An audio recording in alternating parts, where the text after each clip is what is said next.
the hell happened last week? The boat anchor continued to be consistent with the 500 record. And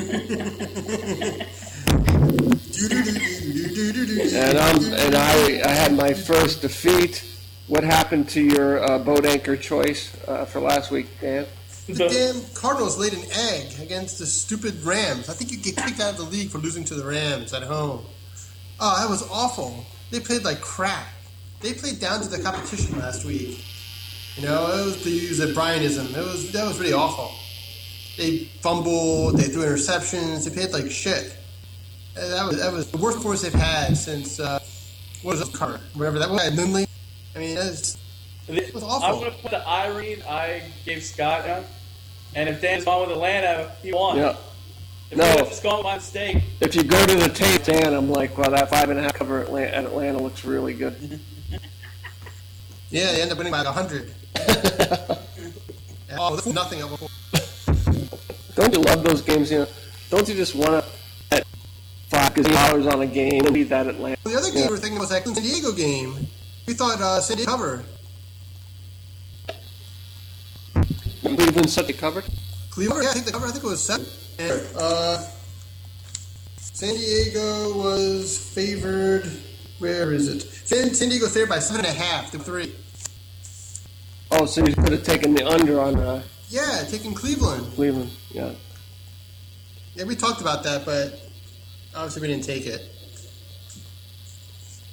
I'm 4-0, gentlemen. So Ryan went against the Buccaneers last week. Came through, had a 4-0 against Carolina. 3-point cover. What was the final damage in that game? A lot to a little. We will now have the Big O Week 5 NFL, which is Green Bay 10 points, covering the spread against the hapless Rams. I'm predicting the blowout of the week here. There's just too much Green Bay offense for a struggling Rams team, and the Packers still boast some of the best individual defense playmakers. Waiting for Bradford.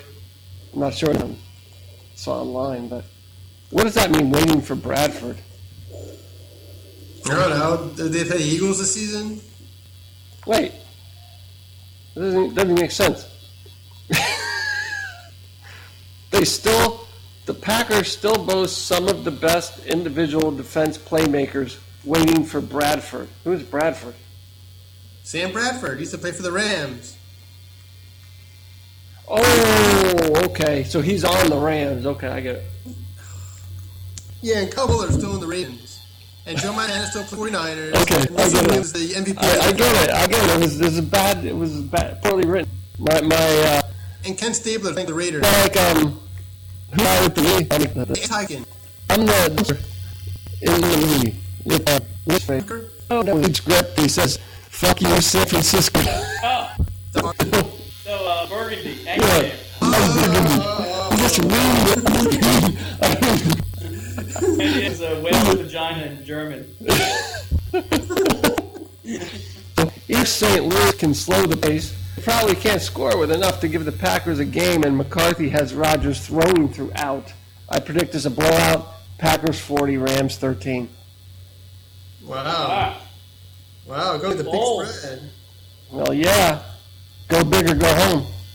Hey, my only thing is, I was just listening to NFL Network. They were saying that the Rams have one of the better defenses. Be trouble for Rodgers. At home at Lambeau on a non-weather game, you know, we don't have snow and sleeting, ice, and. I'm just telling you what the experts are saying. Well, the experts are obviously picking the Packers to cover the 10. No, they're not. That's what they're saying, that they're going to win, but they're not going to cover the 10. You know, because what you don't realize, let me take you to school, that a 10-point spread is not beyond the range of scoring a late touchdown with an onside kick and kicking a quick field goal. So, till you put the game in the bag, you got to be a 10. Okay. So, no coach is going to sit on a 10-point you need more than that because you could blow a 10-point lead in the last 2 minutes of the game. That's what I'm saying. So that's actually a beautiful spread for the Packers to cover. I guess, but the Rams bit me in the ass last week when I picked them for a 7.5-point spread against the Cardinals. So, I don't know if you want to go with my logic in picking these things.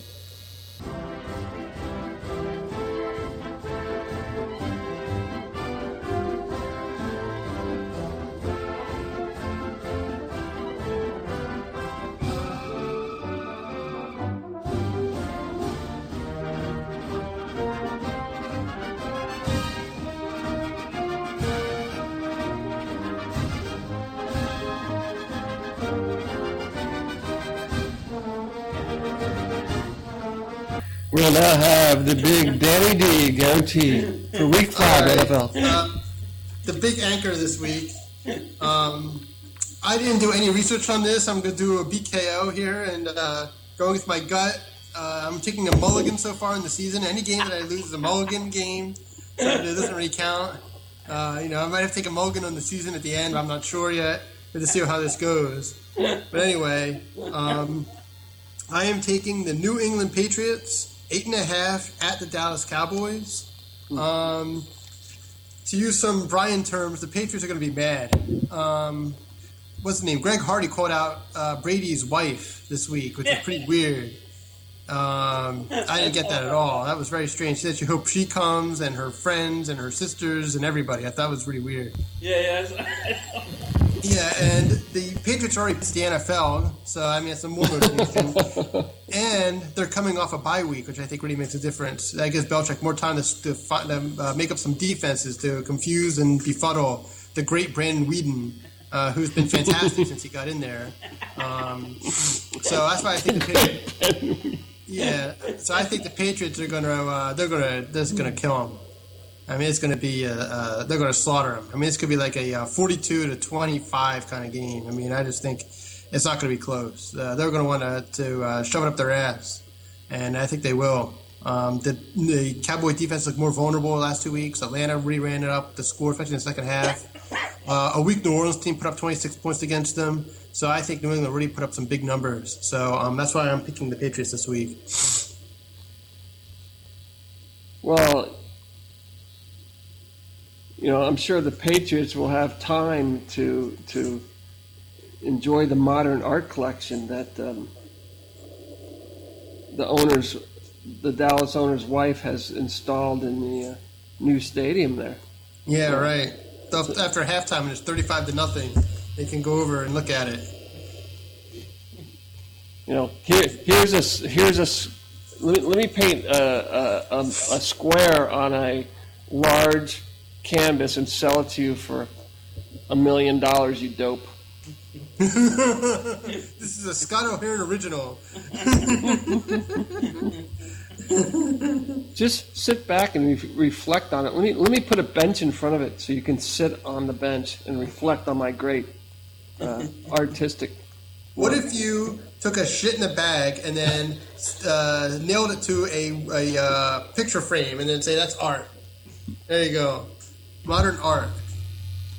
It just cracks me up how they keep saying, oh, and the owner's wife has installed modern art throughout the stadium. It's like, you dumb bitch. Yeah, who's going there to see that?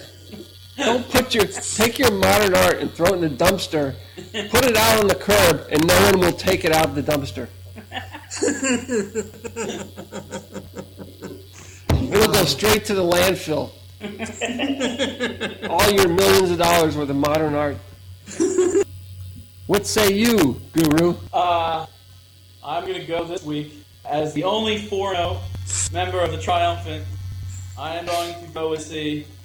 They are home. They are +2. The Bills come into town. Just reading some stats here. Everyone thinks that Rex Ryan's a great defensive group. He's 22nd. The Bills' defense is 22nd in the league now. They're not going to have McCoy or Carlos Williams, Booby Dixon at running back. That's named Booby Dixon. Also, I hear that 2 or 3 of the Titans players are coming back this week. Warmack, is coming back on the line. They got another guy, Hill. Sammy Hill's coming back at nose tackle. And their best D-back, Dexter McCourty, is coming back this week. So they're getting healthy off the bye. They have time to prepare for the Bills. And I think Mariota, I like the way he's playing. And I think with Dick LeBeau, the coordinator position for the Titans, defensive coordinator, he can confuse Tyrod Taylor. He does good against rookie quarterbacks. So I like the I mean, it's +2, so I don't have a lot of room for error. But I'll take the Titans outright as an underdog. I'll pick them as a winner, outright winner. Even though 77% of bettors right now are taking Buffalo? Yes. Oh, by the way, it's a -1 now. Are you still in? Yeah, I'm in. I just picked them straight up. Yeah, that line moved from a 2 to a 1 because everyone's jumping on Buffalo. All right, there's several mistakes here. First of all, the guy's name is Justin McCourty, not Dexter. His brother's name is Devin McCourty. He plays for the Patriots. And Dick LeBeau is just a defensive consultant. He's not a defensive coordinator. So, but he's like. There goes that analysis completely. Yeah, he's like Dick Cheney, man. Everyone said it. George Bush. I don't think Ray Horton's a puppet for Dick LeBeau. Dick Cheney Mr. Avalanche. was the president, Dick Cheney was the real president, not George Bush.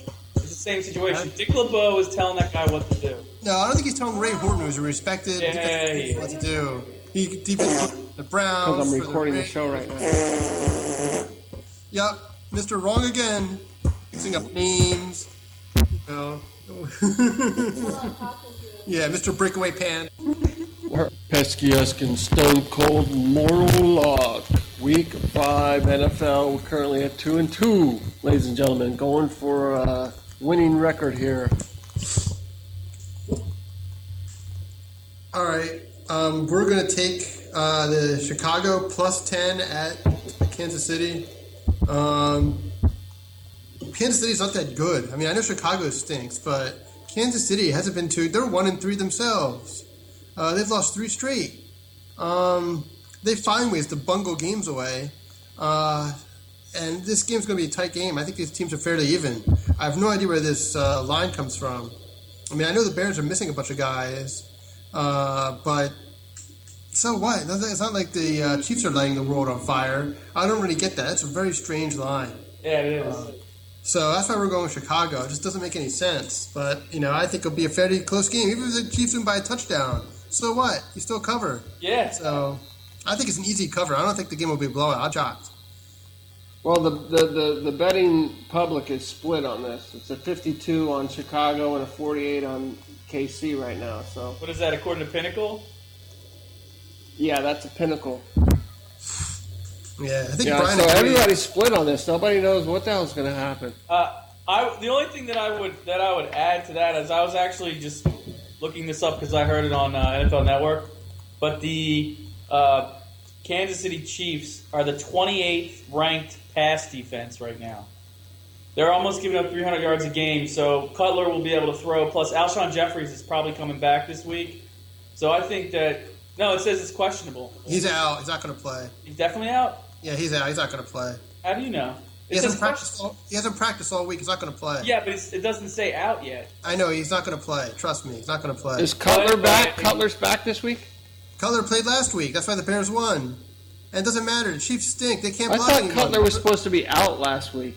No, he played. And he's going to play this week. And the Chiefs are giving up a record amount of sacks. They can't. What's his name? Alex Smith gets test-kicked. I was just going to say, I mean, as long as I've been doing this show, I don't trust Kansas City with a big cover. There are certain teams in the NFL that I just don't trust. No matter how good you are, your records you are, a team that doesn't score a lot of points. That's all. Kansas had a high offense. They've always been mediocre, so it's just. Dan said that's a weird line for one. But KC's tough at home. KC's tough at home. I know that stadium has a good reputation. They're not going to win by more than 10. They're not good enough. I agree with Brian completely. I just think we should play more Super Bowls that are, not in a dome and that are, north of the Mason-Dixon line. That's what I think. Same place where the umpire, the stupid umpire thing came from.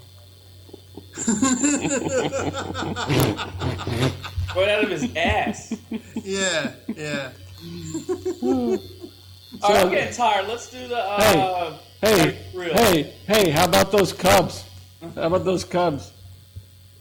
let's do the Are You For Real, all right? Scott, Wait. you gotta do the Are You For Real. Wait, I got to tell you the score of the game. Hang on. It's 1-0. Make that 2-0. Are you for real? Are you both? And my you for real is, why did not the Lions head coach get a little more pissed off with the bullshit of the refs at the night game? You know, give the little meetings there.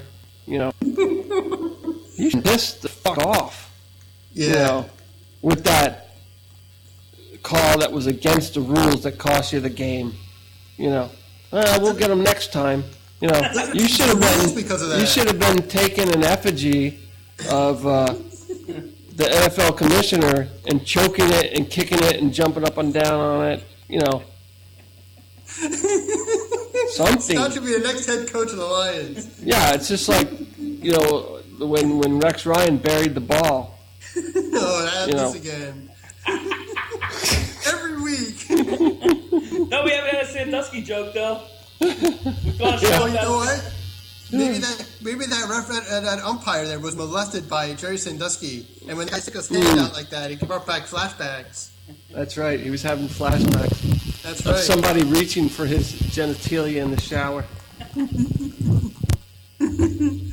the NFL's going to change the rules for that now because of that call. They're going to make it so because New York can talk directly to the referee through the little things right here. Damn They're right. going to change the rules to play like that. They can go back to the hood and review it with New York and say, "Oh, wait a minute, the guy batted it out on purpose," and then call the penalty. Oh, thank God. Corrective action. I love it.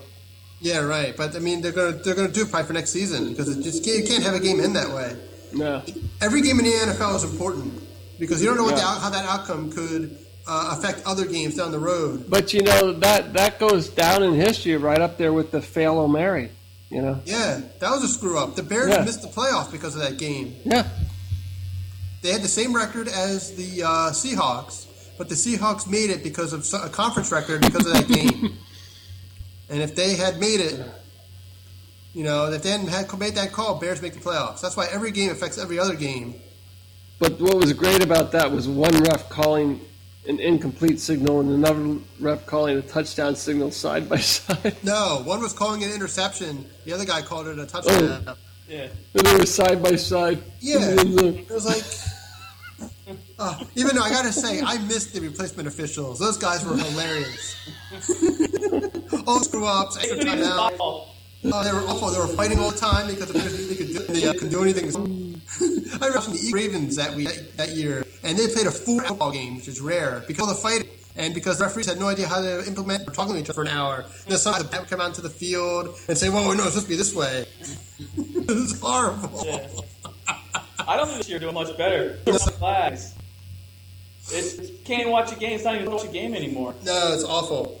Too many penalties. So stupid. I just love the time that we were at your stand and Andy didn't throw the red flag and Brock chasing in the corner. Why didn't you throw the flag? He refused the second half. If it was Eagles, and the Eagles ended up winning. Yeah. It's watching cartoons.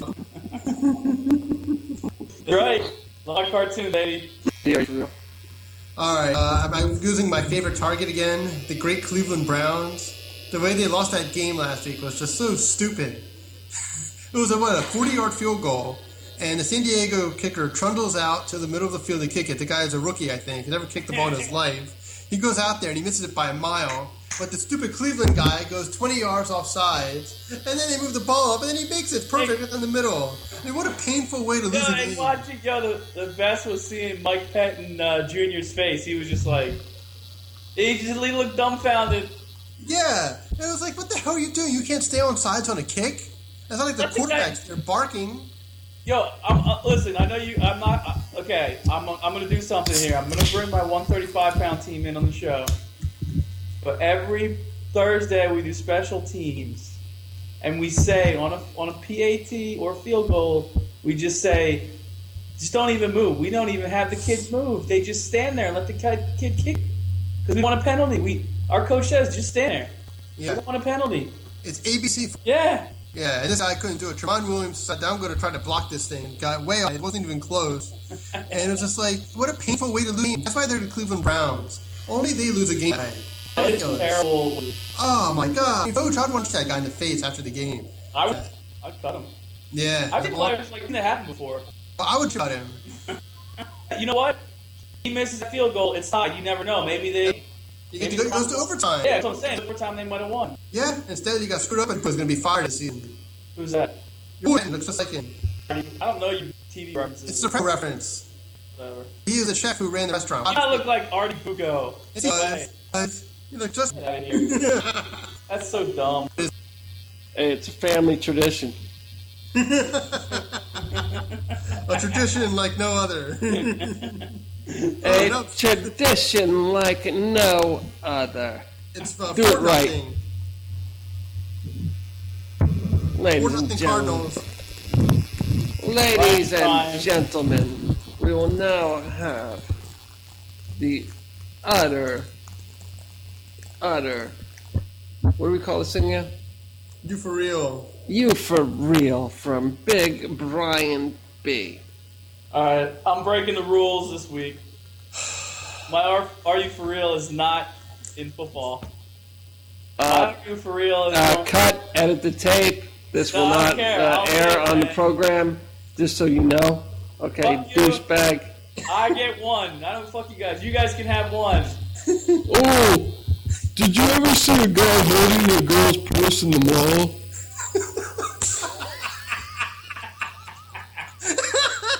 Anyway. My Are You For Real? You ever drive a pink car? This is the most amazing stat I've ever heard in my life. Okay, this is baseball. This is Major League Baseball. This is my Are You For Real? I'm breaking the rules just this once. The Philadelphia Phillies are the first team in the history of baseball, goes back to 1890 or whatever, to not have a starting pitcher with 7 wins. That is the most absurd thing. How bad can you be? No, it's actually... The first team in 120 years to not have a pitcher win 7 games. There's several things wrong here. First of all, organized baseball began in 1883, which is 7 years prior to what you're saying. Whatever. Win-loss records only go back to 1900. So whatever, 1900. Fine, whatever. That's 115 years. 115 years. History of baseball. History of fucking baseball. They're the only team not to have one 7-game winner. That is how fucking bad the Phillies were. That is awful. And they expected people to pay to watch them fucking play. That's but they didn't lose 100 games. Only lost 99. Who did they beat out though? One 7-game. I could shit out 7 wins. Who was the team that they beat out though that had 8 wins? Who was that? What? Who was the team they beat out? Was that broke the record with? Was that like the Cincinnati? What the hell are you talking about? They never won. No, he wants to know. No, who had the prior record, Dan? Nobody. Every team in history of baseball had at least one guy have 7 wins. No, but who had the worst record? That's how amazing the stat is. That's how unbelievably bad the Phillies are. There's no other team has done it, Scott. No, but who had the record prior to this year of the worst? Exists. He's not getting it. No, he's not. Who had the record? Russell Williams. Yeah. No, who had the record of the starting? No. Damn, play the music. Yeah, you guys are clueless. Who had the record of the starting pitcher with the worst starting pitchers with the worst record? That's what I want to know. Answer the question.